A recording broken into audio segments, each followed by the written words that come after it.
Hey everyone, um, welcome back to my Substack if you're watching there, or my YouTube. New video for you guys today, but just before my video, I want to I want to start something on this channel. Um, I am a Christian if you guys don't know, and as a Christian, we or Christians, we want to incorporate Jesus in our lives, in every aspect of our lives. And so I was thinking that since I'm doing this now, that I could say short prayers at the beginning of my videos, um, and that, this would help build a sense of community, as well as maybe bring people to Christ and just help people with their struggles. So yeah, Heavenly Father, I thank you today for this day, that we're all still here, that we're breathing, that we're alive, that you've taken care of us, and that you hear us, that you're answering our prayers, and that you love us, that you're our Father, that you just came down from heaven into human form and suffered the lives or suffered the plight of a human when you're God, just for us, so that we could be saved, even though we don't deserve it, even though you knew that we would sin against you. You died for us, and I'd like to thank you for that on the behalf of everyone that's watching with us today. I pray that you also bless everyone here today, that even if they're not a believer, even if they don't know you, Lord, that you will reveal yourself to them through signs and wonders, that you will bless them and work miracles in their life, Lord. I pray that you also just bless this video, that it will be a blessing for others, for everyone that watches it, that it will enrich them and entertain them, and just allow me to do the best that I can, and yeah, for them. In the name of the Lord Jesus Christ, I pray. Amen. So yeah, I just wanted to start every video like that moving forward, because I think it's just something small that I could do, and I might as well, because of all that he's done for me. So today the video is Premier League predictions. So it's gonna be a long one. So buckle up. I hope I hope I'm gonna be right. Obviously this is gonna be perfect, because I'm just an aficionado. I could tell the future as well, basically. So yeah, this is gonna be perfect.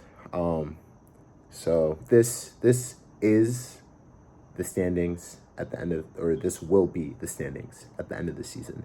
So yeah, last place I'm gonna go Leeds, 20th. To be honest, I didn't watch any championship football last year, so I can't really comment on it too seriously. So I just want to preface this by saying that. But as of late, there's been a 3 up, 3 down kind of pattern in the Premier League, meaning the 3 promoted teams get relegated. And that happened last season, I believe, as well. So I think, yeah, Leeds probably going to go down. I know they signed Anton Stack, who I've heard good things about, although I haven't watched him, as well as Longstaff, who could also be decent. But I don't know. I'm not really that thrilled about the Longstaff signing. It's not really that exciting. And I don't know if Longstaff and Stack are going to be enough to keep Leeds above, realistically. And I also just haven't really heard good things about their manager. So I'm expecting that he's going to be sacked as well. So I think, yeah, I'm going to have to go with Leeds last. Burnley next. Again, another team that just got promoted. So 3 up, 3 down. I think, though, they're a little bit different, because I think Walker is a good signing for them. I think he will help them be more solid for sure. He's Premier League experience, obviously. I mean, arguably, some people would say he's the GOAT Premier League right back. I think he is a bit washed, but I think he'll still serve them really well, along with Tuanzebe. He's a good center back, good Premier League center back. Obviously, he's from the Manchester United academy. When we played PSG in the Champions League that one time, he locked up Mbappe, and from that moment, we glazed him so hard. We were like, oh, he's gonna be so good, which we tend to do as United fans. But anyways, he's pretty good too. I think the defense will be decently solid. Broha is also talented. They brought him in um, for up top. He's also talented, and I think, you know, I just like he's good with the ball at his feet, but ultimately he's not really healthy most of the time. So, and I don't know if he'll be able to stay healthy. Dubravka is also decent, but I don't know. I don't know.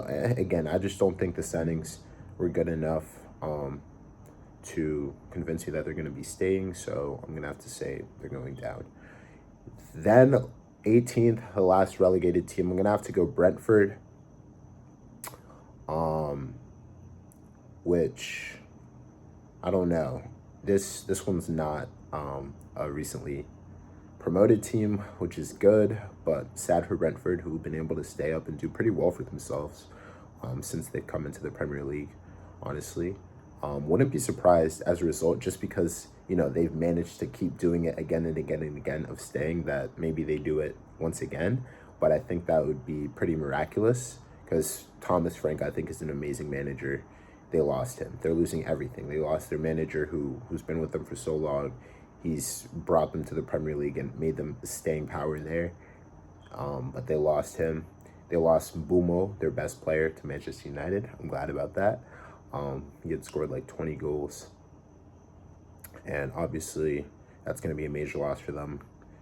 And then they also are probably losing Wissa. Oh, okay.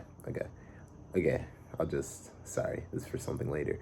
But they're also losing Wissa probably, which, you know, I just don't know where the goals are going to come from for Brentford, to be honest. And then they also lost their manager, and then they lost their captain in Norgard, who also, you know, he was helping with the set pieces.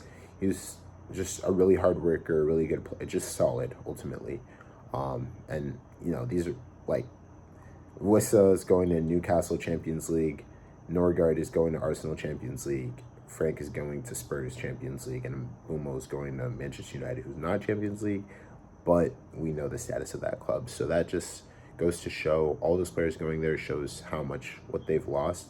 The destinations show, you know, these are players that were probably the reason that Brentford was there in the first place. 17th, I'm going to have to go with Sunderland. Like I said, I haven't watched much of the championship, but I have Sunderland just squeezing through just because I think they actually have spent well and they have spent a lot. I think, you know, they have done good business and that it will be just enough to keep them in.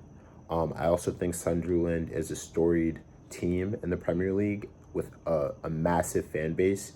And I think that they should be in the Premier League. They're a Premier League team. I think their fan base is going to help carry them through the season. But just to go through some of the signings that they've made, Granit Xhaka, I mean, Champions League midfielder. Obviously, we know what he's done with Leverkusen.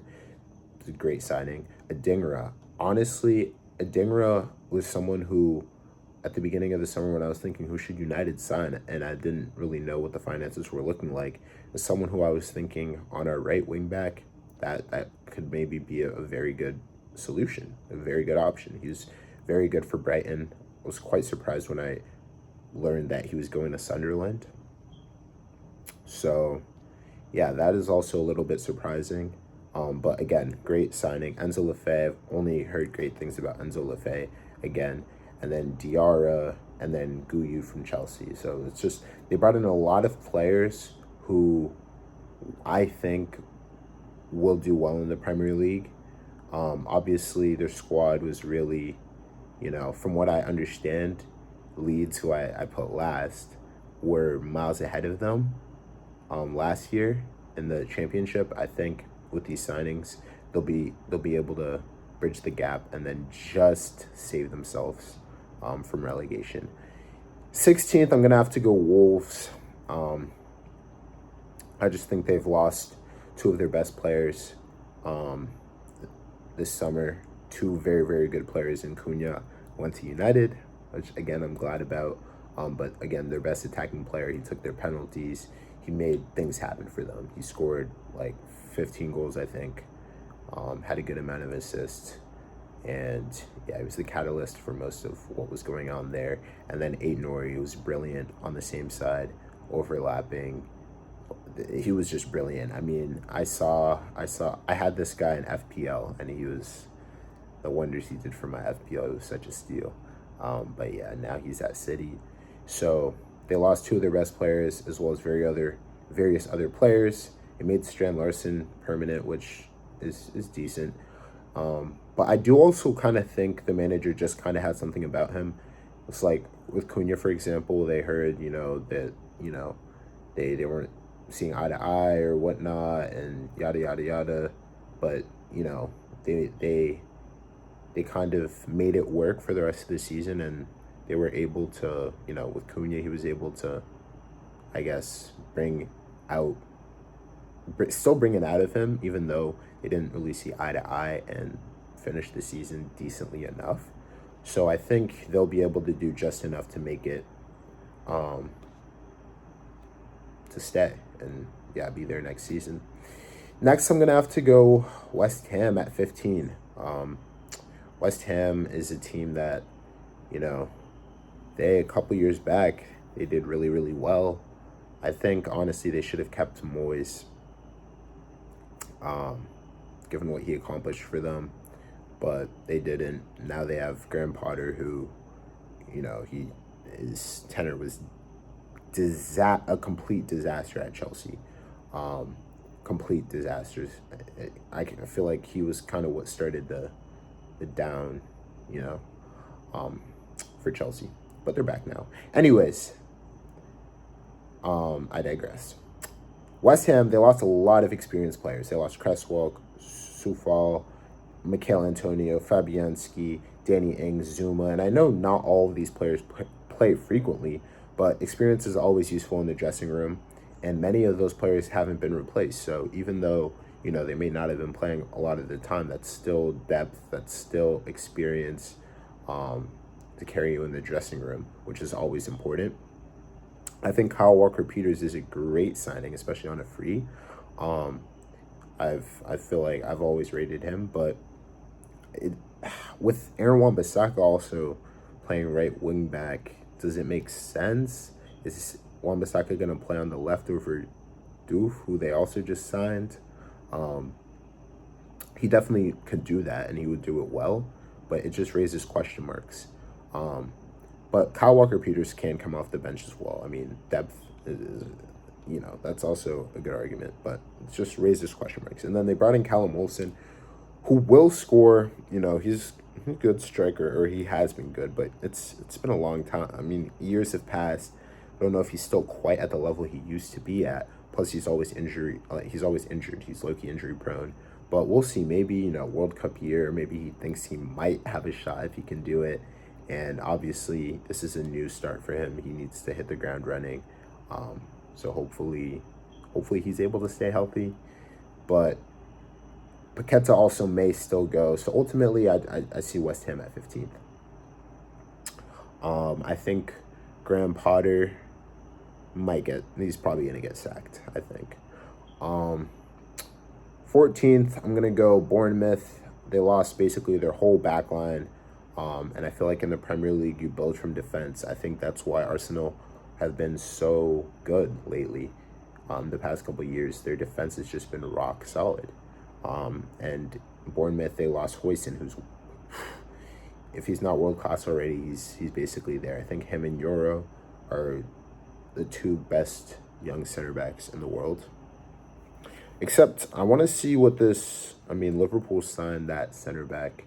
What's his name? I don't know. Leone, I think. So we'll see about him. But yeah, lost basically their whole back line. They lost Huijsen. They lost Kirkes to Liverpool, and then they lost Zabarni to PSG. They brought what's his name? They brought in Diakite from Lille, I believe, who, I mean, from what I saw from the clips that I watched, which was not a lot, I saw some deflections and some good, some good ball playing from deep. Pause. But yeah, so I think he's gonna be solid. But I mean, hopefully they spend more, and I think they will because of all that they have, which is why I have them at 14th above West Ham. But Diakite is not going to be able to rebuild that defense by himself. So I don't know. But I do rate Iraola a lot. I think he's a really great manager. But I also must say, when United played Bournemouth in preseason, they were awful. Like, they were so bad. We just looked so much better than them, which was an encouraging sign for me as a Manchester United fan. But I also had to be honest and understand that Bournemouth played really bad. So yeah, I mean, 14th is what I see for them, honestly. Moving on, I think Fulham will finish in 13th. They haven't really made any notable additions in a league where every team is constantly looking to improve, and every team, the Premier League makes so much money, you have to spend, you have to improve every summer if you're going to stay. And they haven't really made that many additions. But I do rate Marco Silva a lot, though, which is why they finished this high. Their backline is really solid. Bassi, he's really good.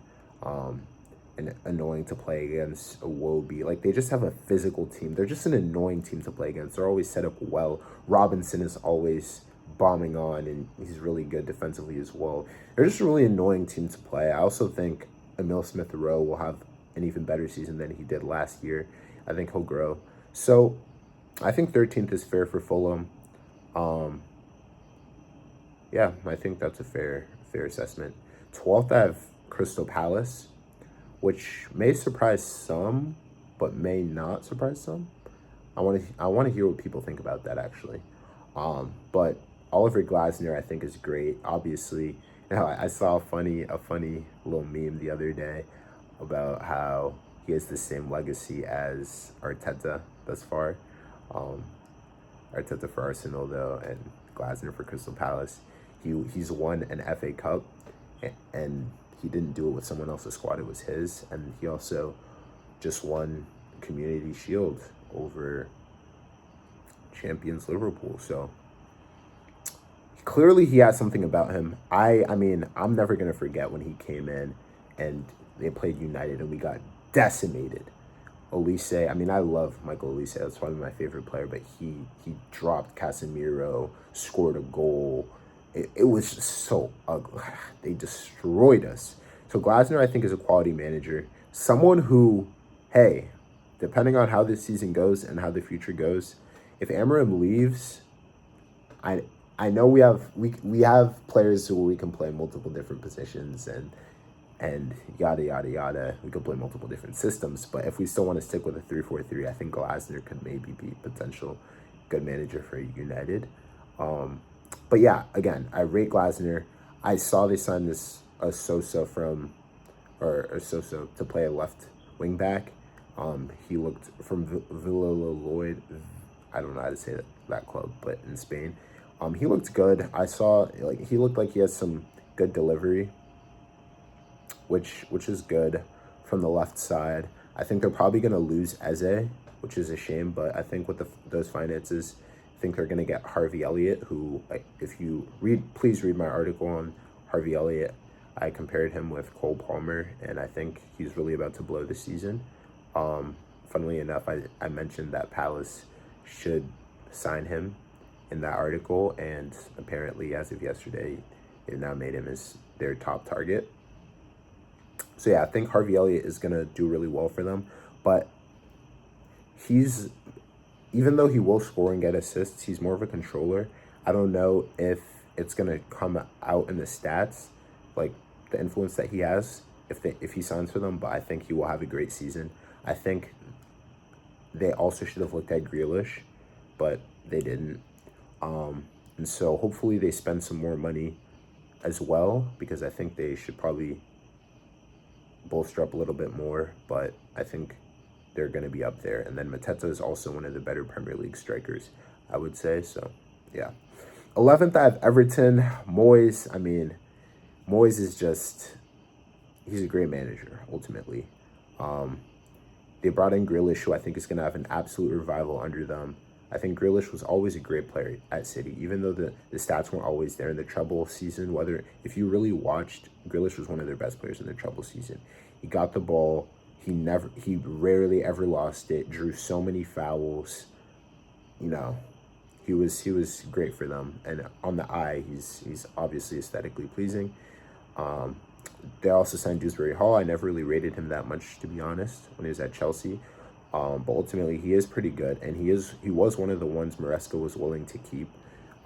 Last summer, if you remember correctly, when Maresca came in, he had split up the players that he didn't want and the ones that he did want, and kind of how Amorim is doing now, and had the other ones trained by themselves. And he kept Dewsbury Hall. So, I mean, there's that.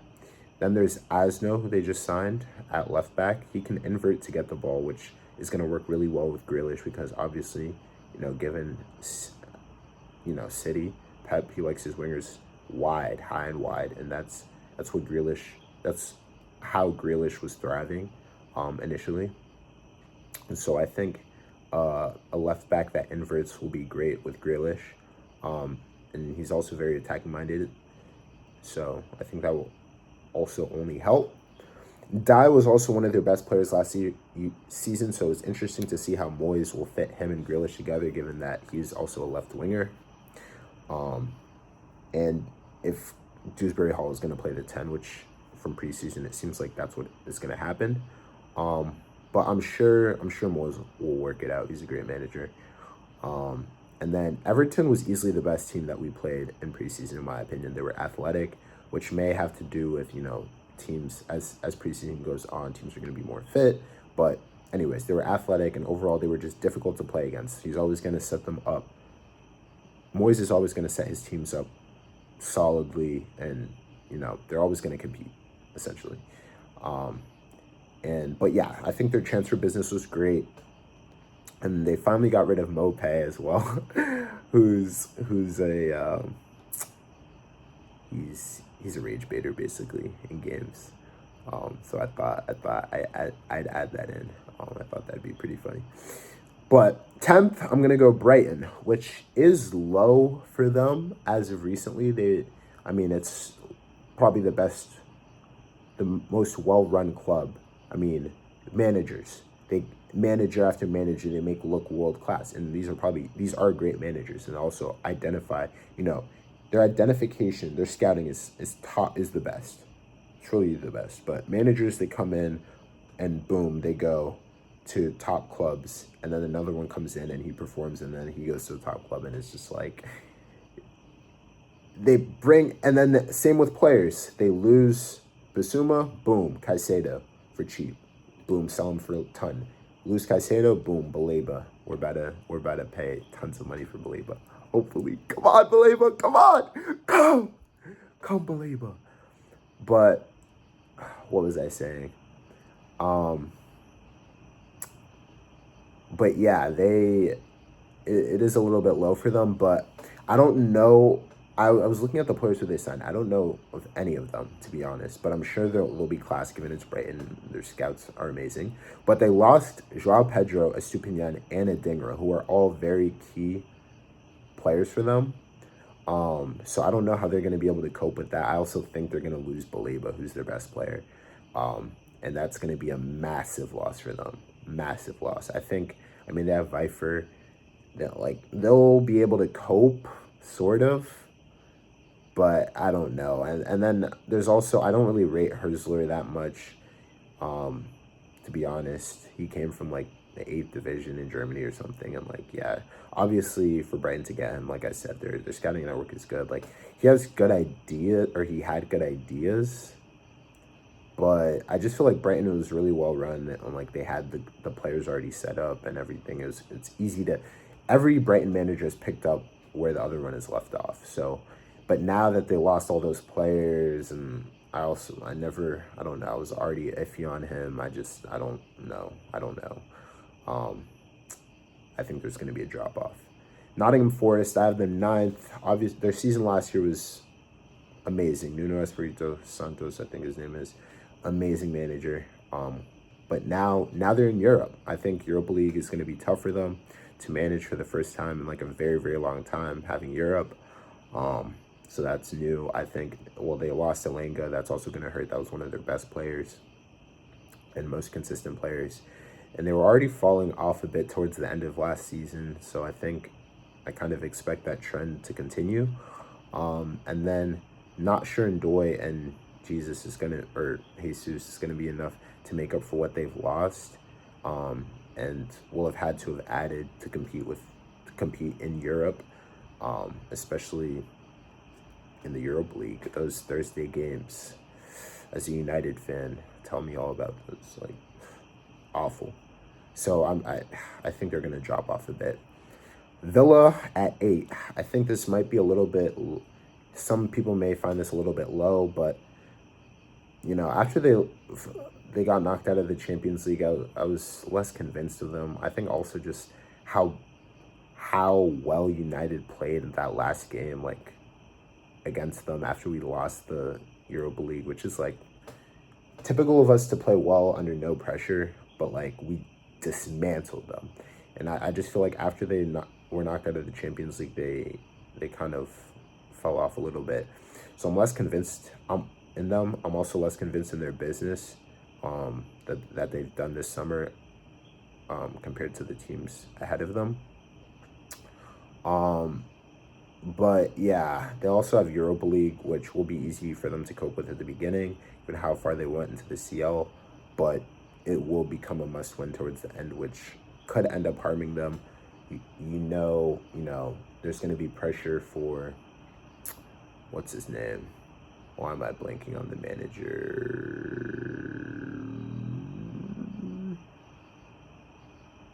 Anyways, there's going to be pressure on the manager to win it, and he is a tournament manager, so he's probably going to do well in that, and he's probably going to prioritize it towards the end of the season, which could also end up harming them. And then they also lost Jacob Ramsey, which could hurt them depth wise. So I'm going to have them at 8. Newcastle I'm going to put at 7. In spite of all the times they've been passed up on this summer, which is hilarious. Especially, as a United fan, it was funny for me, given we got Šeško, but it's tough. Definitely tough for Newcastle fans. Pour one out for them. But they've had a pretty good window still. Elanga is perfect for them, in my opinion. Newcastle is just it's just a physically dominant team. It's your when you think Premier League teams, it's your stereotypical Premier League team. Fast, intense, up and down the pitch. Their midfield is really good. Bruno G, Tonali, what's his name? Joe Wellington. That's everything that physicality, athleticism, everything that I named, but also quality on the ball. Then now you have Gordon on one wing and Anthony Elanga on the other. The pace, they're gonna, when they hit teams on the counter, it's gonna be devastating, and they're just gonna, I feel like they could score so many goals from that. And then their defense is solid. Livramento, Trippier. I think they have, what's his name? They got that fullback who was for Chelsea. I forgot. He's good as well though. Their center backs are good. They're the thing about them, they also just brought in Jacob Ramsey. We were just talking about Villa. That's also added depth. And then they signed Ramsdale on loan, which is good because Pope tends to get injured. He missed like 40 games in the past 2 years. So Ramsdale can compete with him, and when he's out, he can play. So yeah, I like the business that they've done, and I think, they'll probably lose Isak, which is going to be tough for them.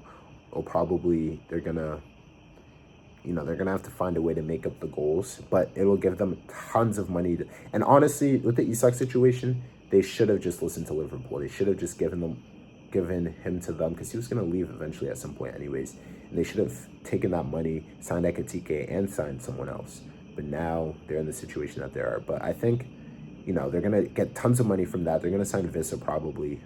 And then I think they're still going to want another striker. Hopefully they're able to find someone good. But at this late in the window, I'm not sure there's anyone who's, the caliber that they were looking at. I mean, they were looking at Sheshko. They were looking at, what's his name? Ekatike, obviously. So I just don't know. And then they also do need to cope with the Champions League, but they've experienced it, I think, 2 years ago. So they'll be ready, I think, this time. And I think they could probably use a midfielder because, I mean, I feel like Miley's pretty much the only one they have in reserve right now. And he's really good, but he's young. And you just need depth, especially when you're going to be competing in the Champions League. And I think, again, they need to find another striker. So there is a slight question mark on where the goals are going to come from. But overall, I'm expecting good things from Newcastle. Next, I have Spurs at 6th. Sorry if I keep looking to the side. I have my list pulled up on my computer. But for Spurs, I'm more convinced they have goals in them than Newcastle at the moment, given Newcastle's striker situation, because they've got Solanke, and then I think Kudus is going to be a brilliant signing. I love Kudus, just the way he can do everything with the ball, the way he can carry it. He's aggressive. He presses relentlessly and well. He carries the ball well. He dribbles well. He's got a shot on him. He had an off season last year, but who played well for West Ham last year? He's just such a handful. He can beat like 5 players at a time. He's such a powerful player. So love him. I think those two are going to play well together. And then they got Richarlison off the bench, off the bench Richarlison is good. Seems like they're also going to get Eze and Savinho, which gives them depth and attacking quality, which I feel like lately has been what they've been missing. Now Brennan Johnson is going to come off the bench, most likely. I'm thinking, they played 5-3-2 against PSG. I don't know if they're going to continue with that, because they also played different setups earlier, but that's also the good thing.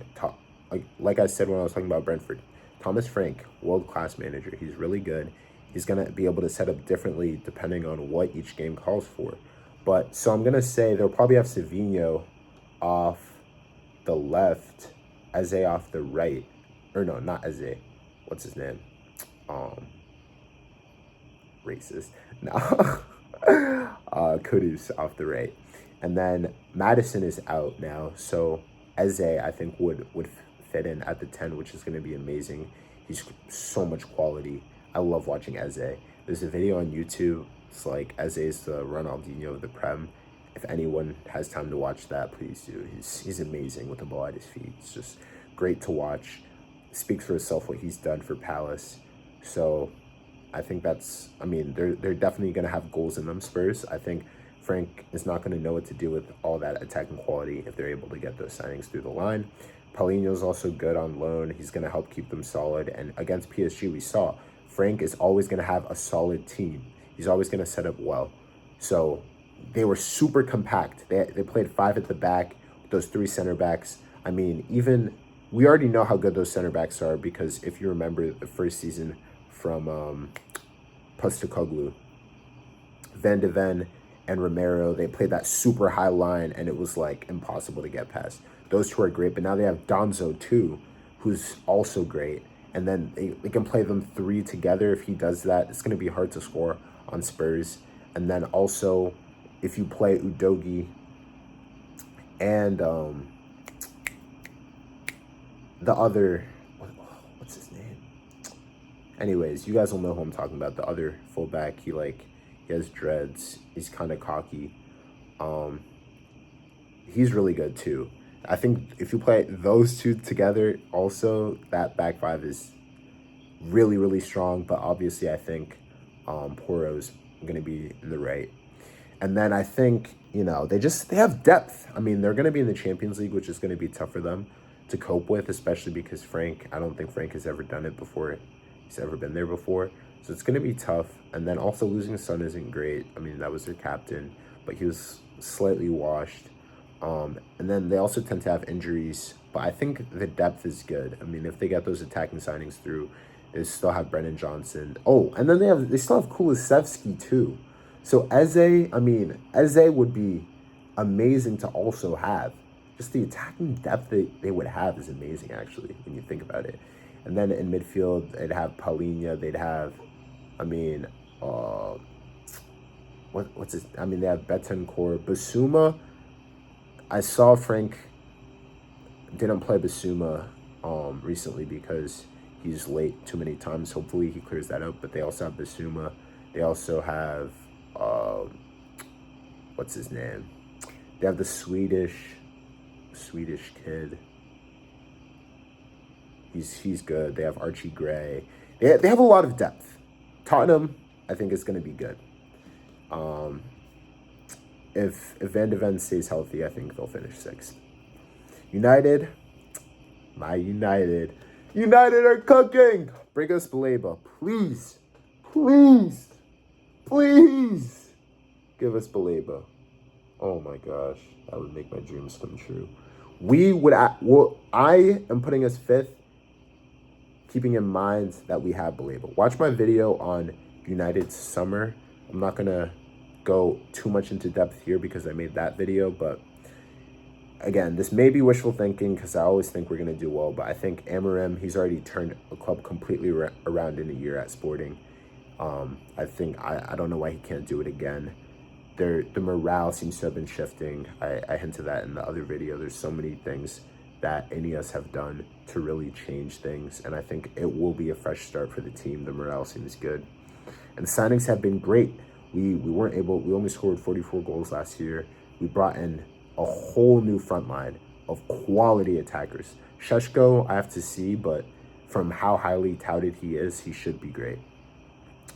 So goals will be there, and then I think our defense is great. I think we have the best center backs in the league. I mean, we play three center backs, so we should. But just in terms of the depth overall that we have, I mean, we have Euro, who's almost already world-class at 19. We have De Ligt, who's going to be world-class. I think last season was... But he looks... This season, from what I've seen from him, last season I was like, I don't know, but if he should start over Maguire, because Maguire was also doing really well. But what I've seen from him, I don't know if it was his wife divorcing or him getting divorced with his wife, but he looks like a different beast. This season, he's going to show he's world-class or around that level again. We have him. We have Maguire. Again, I mean... If you really pay attention, you know how good Maguire was last year. We have Heaven. Heaven's so good and young. And from Arsenal as well. No Didier on the young part. But he's so good as well. I think he's gonna have time because we also have Shaw, and then we also have Martinez, who when he comes back, he's gonna be absolutely different gravy. And then you have Mazraoui too. And Fredrickson. We have so many good center backs. That's just, our defense is going to be solid. Goalkeeper is the one area that raises concern if Baleba is brought in. But I think Onana, I mean, he's been class before. I think he'll do it. I think this season he's going to right the wrongs of the past. That may be wishful thinking though. AFCON is going to be tough for us to deal with, but there is enough depth, I think, with 1 game per week. And now I think Ruben is accustomed to the Premier League.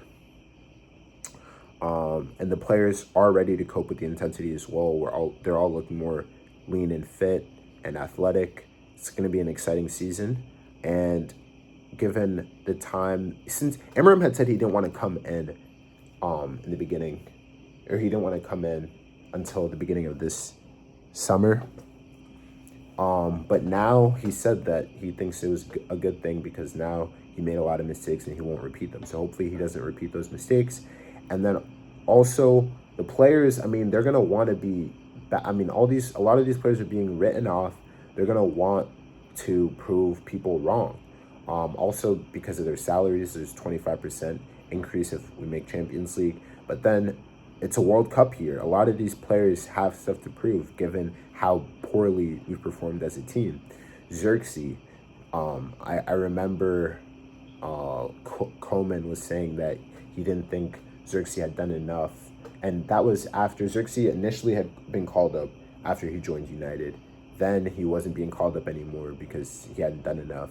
Because basically, I think the team wasn't doing well enough. So Xerxes is gonna have stuff to prove. Mount hasn't been in England in the England squad in forever, but I think this is the year for him. He's already scoring in preseason. He's intense. Like, he's a great player. I think he's gonna make it into the World Cup squad. That's one of my predictions for England.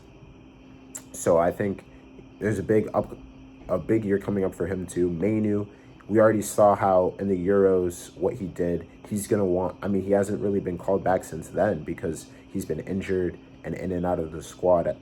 But I think this is a bounce back year for him too. He looks sharp again. He looks like the Mainu from the first season again. And if Baleba's there, it's gonna unlock him and free him so much more. So I think there's a huge season coming up for Mainu. Cunha also, he's gonna want to get in that Brazil squad. He recently got called up, but you know, Neymar's coming back. You know, Vinny, Rodrigo, hopefully they're gonna want to have big seasons. So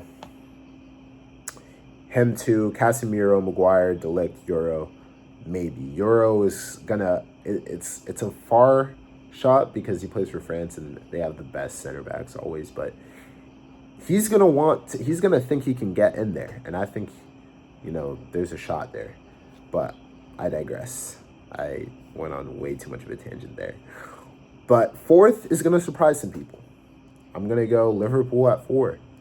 I think their transfer window is going to be very, very, very good on paper, but I think there are too many moving parts. Kirkes and Frimpong are great, but I think defensively at times there are going to be questions. And obviously, you know, they still have... I think there are less so questions with Kirkes, but they also have Robertson for depth there, so I guess that's okay. But then the questions would come for Frimpong at right back defensively. But they do have Bradley, to be fair. So I think it's okay, but there's still question marks. Because I also think Van Dijk has been declining for a while. I think he kind of just, you know, he'll always kind of stay at a distance when he's the last man, and then kind of try to challenge the shot last second so he doesn't... It seems like he's kind of finessing those dribble task stats, if you know what I'm saying. But I think he just hasn't... I think he's still really good, but he just hasn't been at the same level for a long time. I think it's going to start to hurt Liverpool. He's also getting older. There's a chance they lose Konate. Chelsea are looking at Konate. And then Madrid obviously it seems like Madrid are going to get him on a free, if not this year. So they're probably going to lose Konate, and they already lost Gerald Quansah, who I think they should have kept. Big mistake losing him. He's going to have a huge season, I think, and he's going to be one of the breakout stars in the Bundesliga. But they need center backs. I mean, with how Kirkes and Frimpong like to get high like that, they're going to need center backs. And then, yeah, they still want to get Isak. I think they will get Isak, which will help them and bring a lot of firepower, but especially having Ekitike off the bench. But they lost Nunez, Trent, Quansah, Diaz, Kelleher. Kelleher is not going to be as big of a loss because they got Mamardashvili, who already looks pretty good in preseason. But Diaz started playing like up top for them, which wasn't his best position, but that's definitely going to be a big loss for them. Everyone seemed to love Nunez in the dressing room. That's going to be a big loss. And then Trent, obviously, I mean, it's Trent, but I think the right backs are good. So, you know, but we'll see. But I think Wirtz is going to be sensational, though. I think he's going to be, I mean, I'll get to that later, but he's going to be sensational. You just watch him and you see it. He's one of the best dribblers in the world. His vision is elite. He's unfazed. Frimpong says he doesn't feel pressure. He's going to be amazing. But they're going to lose Salah for AFCON, which I don't know who. I mean, it sounds like Frimpong is probably going to replace him, which I don't know. I don't know if he's been a right winger before. I don't know if that's going to work well enough, you know, compared to with Salah. And I think this is where Slot really gets tested because it's easy. I personally thought my prediction was that Liverpool was going to win the league the year before this past season. So he basically had a team that was ready to win the league and almost did, really push City. And he didn't really make that many changes. So I think this is now, we're starting to see this is going to be his team. We're going to get to see what Slot can really do. Obviously, Slot is good, but I just don't know if we can fully go off of what we saw because of what had already been built up. Now that it's going to be him, it's going to be tougher. And then I also just think Champions League is going to be their main aim, which is also going to take away a bit. But they have a lot of work to do in terms of signings and not that much time. I think they're going to get Guehi, which is good. Van Dijk and Guehi will be a very strong partnership if Konate goes, but they're still going to need at least another one for depth, probably 2, I would say. And then they still do want to get Isak. And, so I think it's just too many moving parts, and they're going to finish 4th, which is a bit of a surprise given, I think, again, I said Wirtz is going to be amazing. Ekitike is going to be good. Isak is going to be very, very good. I think Salah is going to fall off a little bit, but he's still going to play great. He's still going to have great numbers. And then I think Gakpo is going to be pretty well. But then they also have Ngamoa, who's going to be really good in bits and pieces. He's super young, but they'll give him minutes where they can. So, yeah, I think Liverpool, it's surprising. They just won, but I think they're going to finish 4th. Then 3rd, sorry, Gunners, but Arsenal fans, I think you guys are going to finish 3rd. I think no more, at least you won't get bantered for finishing 2nd. But I think, Arteta has already missed his chance. I think, I could be, this could be the year, but I don't think it'll be the year. I just don't think Arteta is the guy to get you over the line. I think they've missed their opportunities. I think the left wing position, for example, could have been addressed better. If City gets Rodrigo, Arsenal, I'm going to be looking at you because I think their idea is like, it gives them something different off the left, but even off the right, Madueke is not necessarily the type of player that, a team that wants to win would be bringing in, I feel like. And then on the left, he's going to be worse. You could have brought in Rodrigo or someone else off the left, but you didn't. And then, I don't see, because then I understand Saka was injured, so it's depth for Saka on the right, but you also have Nwaneri and Dauman. So it's just, I don't know about the decision-making, but the signings have been really, apart from Madueke, who I still think will help them, I think the signings have filled all of their gaps. This is final phase Arteta. This is really, he needs to win at least something this year. I don't think it'll be the Prem, but he needs to win at least something, or the fans are going to be giving him hell. Because center back, Gabriel got injured. They had Kivior, which was good, and then Calafiori was also injured a lot, though, so you didn't really see him that much. But Mosquera is going to be good because Gabriel got injured. What happens if Saliba gets injured? They needed depth, and they brought that in at center back. Striker, they finally got a striker. They've been needing one for ages. I think they're going to score more goals this season. Saka's going to have less pressure on him, and he's going to be able to get more assists, and the team is going to click more. But I think that it might change the way that they play a little bit, which they might not be ready for, which is going to be another factor that I think is going to take away from what they're going to be able to accomplish this season. So I'm going to say, yeah. So that is something to look out for. And then, but Zubimendi, I think is going to be so good. Him and Rice, I think is going to be the perfect combination together. They basically, all of one's strengths, they make up for each other's weaknesses perfectly. It reminds me of back when Arteta was playing Rice and Jorginho and Odegaard. That was the best that Arsenal, they were hammering teams. But I think it might have been Palace. They'd be 5-0.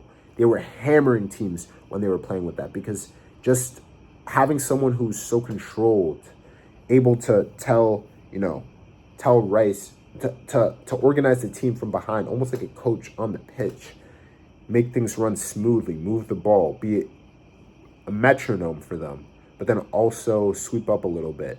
I think Zubimendi does all of those things, but better than Jorginho did. And his ball progression is also going to help Odegaard, who was found out a little bit last year. I heard he was injured, but I don't know. That's a little bit of a question mark. That's also why them probably not bringing in Eze, because it's looking like he's going to Spurs, is a little bit questionable. Because, I mean, I did mention they have Nwaneri and Dowman, though, so that's also comp for Odegaard there. But yeah, and then, yeah, those are my thoughts on Arsenal. So, unfortunately, like Patrice Evra said, I think this is going to be another Netflix season for Arsenal. They're going to be waiting for the next one, but come on, you Gunners. Now, number 2, I think people could probably guess what this one is, because I haven't said this team yet, but some people may be surprised, but it's going to be Chelsea. The Club World Cup was promising for them. They were able, they beat PSG, who I don't think PSG had lost in 2025. I think they lost maybe one game, but I don't know if they'd lost in 2025. They beat PSG. Granted, it was the Club World Cup. We don't know necessarily how seriously PSG were taking it. We understand that they were obviously tired from, Champions League, and then some of their players went straight into Nations League. So, but they still beat PSG. We have to acknowledge that. They just have so many players and depth at every position. Except I think they need, now that, Colwell just went down, I think they need a center back. I think center back is where they need it. And apparently they want to sign Konate. If they sign Konate, that's a masterstroke. Konate, and then I guess, who would it be? Chalobah would be really good for them. I don't really rate Wesley Fofana or Badiashile. I don't know if they still have Badiashile. I don't really rate a lot of their center backs, honestly, but I think they need probably 2, I'm guessing. Maybe Hato can also play there, though, so maybe 1, but at least 2, I think. But yeah, also Esteval. Esteval's going to be able to help here and there off the wing. He's a really promising young player. What's the other Brazilian player's name? I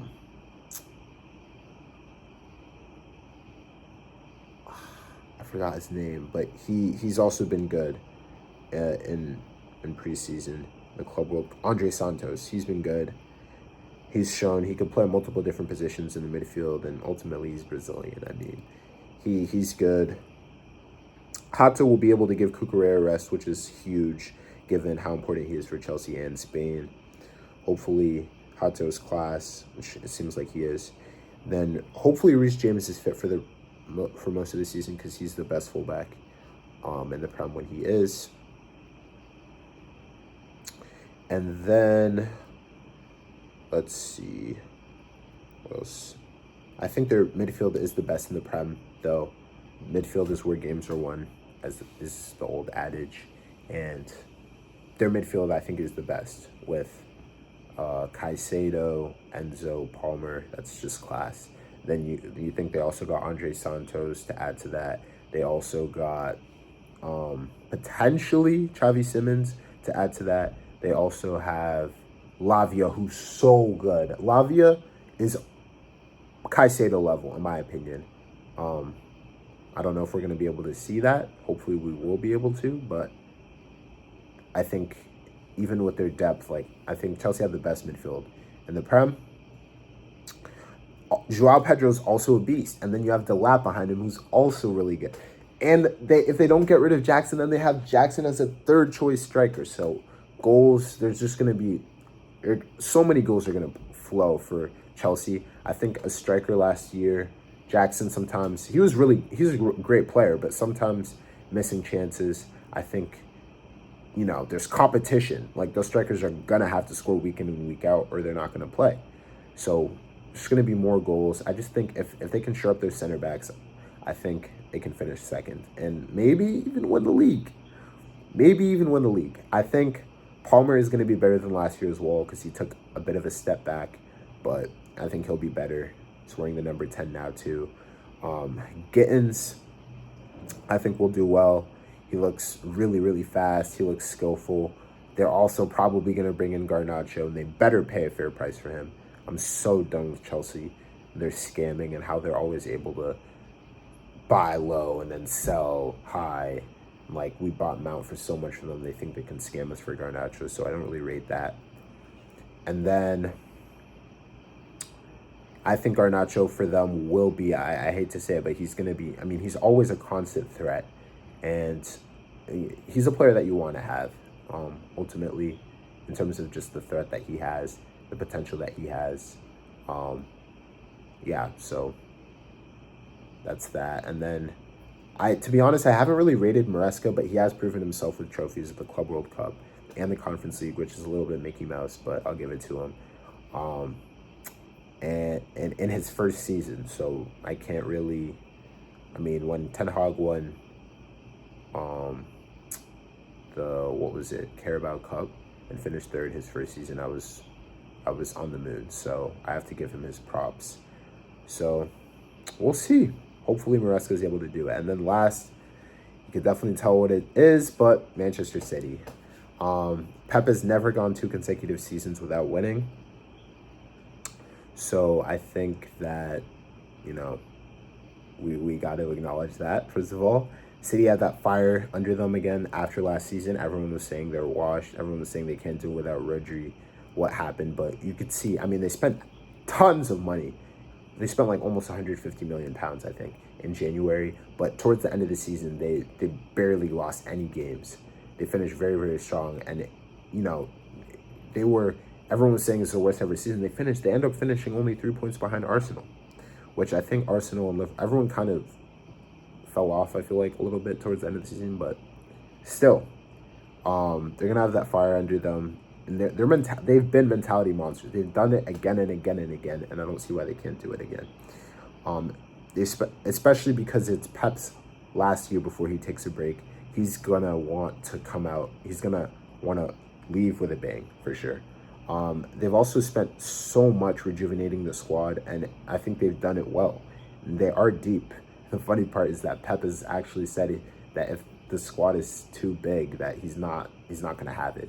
That they need to trim down the squad because he can't do it where players, you know, he can't motivate players when they know they're not going to be able to play. I think Turkey's going to be so good, so good. His quality and that kind of system, he's going to be, it's perfect KDB signing. I don't know how we let them do it for 30 million. He's going to be so good. Reinders is also going to be amazing. I think he's just class. He just oozes class. The way he dribbles the ball. He's able to do everything. Defend, score, pass the ball, press. Like, he's got everything. And then Rodri, I think...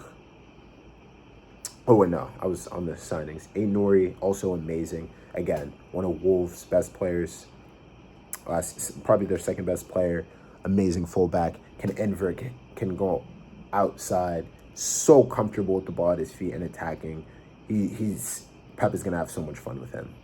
And then Donnarumma, they're about to bring in Donnarumma, and they already brought in James Trafford, which means I think Ederson is probably on the way out. But again, amazing. I mean, great goalkeepers, great depth. I think Foden is gonna have a good season. He's gonna bounce back. Last year was tough with it for him, but you know, I think he's gonna be healthy. He's gonna be hungry. Again, World Cup year. He's gonna want to prove the naysayers wrong. And then I think Rodri will also return to his quality. He's injured again, so we're going to see. But I think by Christmas, he's going to be back to the Rodri that we know. And that is a Ballon d'Or player. So that's going to change things for City a lot. And then I think they're going to get Rodrigo, too, on the left, which we don't know. He could be the best left winger in the world. But we never get to see it because he never plays there because of, you know, who he plays with at Madrid and Brazil. But when we have seen it, Madrid fans have said that he looks better than, that he is better than Vinny on the left wing. So if they get Rodrigo, I mean, what Pep could do with, I don't want to even know what Pep could do with Rodrigo, or what Rodrigo could do on the left, especially after all how people have doubted him, how people didn't include him in the Bellingham, Vinny, Mbappe trio, things like that, how he never gets voted for anything. I think he's definitely going to cook. I think Haaland will also bounce back. Hopefully he's more healthy this year. I think he's going to score loads and loads of goals. And it's Pep's last year. He's going to want to give it everything that he's got and leave on a bang. And City have too much experience with this, and their mentality is ultimately rock solid. I think Pep is also smarter with John Stones now. He's going to use him very sparingly and in the important matches so that he gets the most out of him. And the one thing that I will mention, though, is I think Bernardo starting may become a thorn in their side, just because it's like he could be slow, he's old. He's their captain, and he's quality, don't get me wrong, but I just think in the Prem, sometimes last year they were getting caught out because the lack of athleticism. And I think what their midfield is ultimately going to end up being, or should be, would be Rodri, Reinders, Cherki. So I'm not sure where Bernardo, because I would put Foden on the right and then Rodrigo on the left. So that's the one thing I would look out for. Now, the last part of the video, I'm sorry guys, I know it's been a really long one, but I've honestly thoroughly enjoyed making it, is signing, or it's just the predictions. First, I'm going to go signing of the season. I'm going to have to go Florian Wirtz. I almost said it earlier, but I think he's going to be the signing of the season. Just, I was watching, I forgot which game it was of Liverpool's, but it was preseason, and it's just, when he gets the ball, just how he's able to change pace on it so well. He dribbles so cleanly. He just looks like a different, I mean, Liverpool just won the league, and he looked head and shoulders like the best player for them. His vision was KDB-esque, and then the execution is there.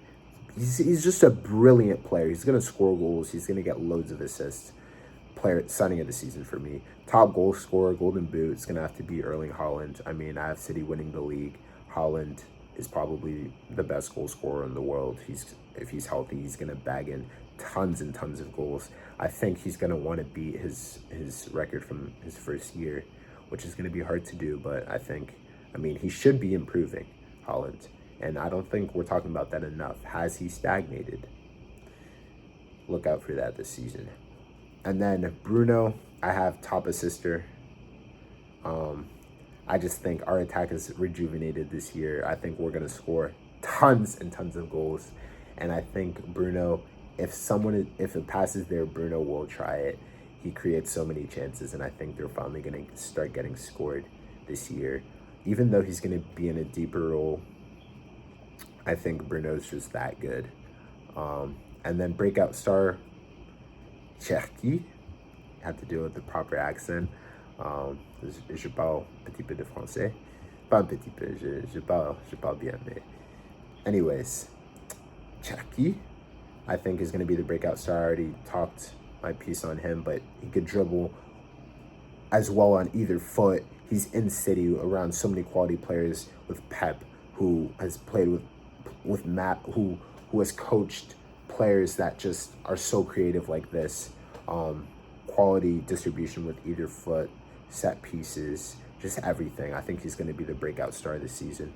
But I would say one to look out for is also who's going to be the next one. Best young player, Leny Yoro. I think this season he's going to put people on notice that, you know, I will be starting center back for the French national team moving forward. He's just that good.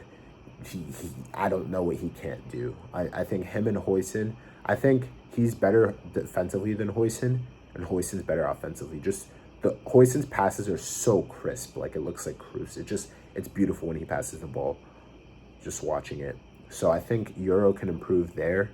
But his passing is also, it's almost, I mean, it's really good too. It's not bad. So he doesn't really need to improve that much either.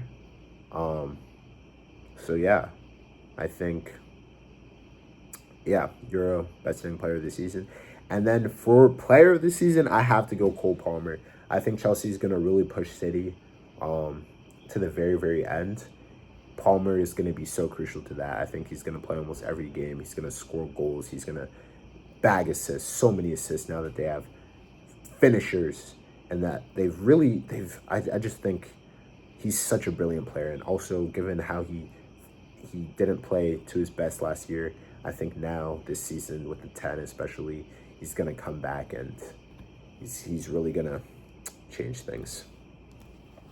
So I really hope you guys enjoyed this video. I know it was really long, so to those who stuck with us, thank you. I hope it did bless you, and yeah, just let me know what your thoughts are. Let me know what you disagree with. Make sure to subscribe if you're on Substack or on YouTube, both. And check out my Instagram at E_T_media as well. That's where I'll be doing the promo for most of this stuff. And yeah, so yeah, have a great night, guys.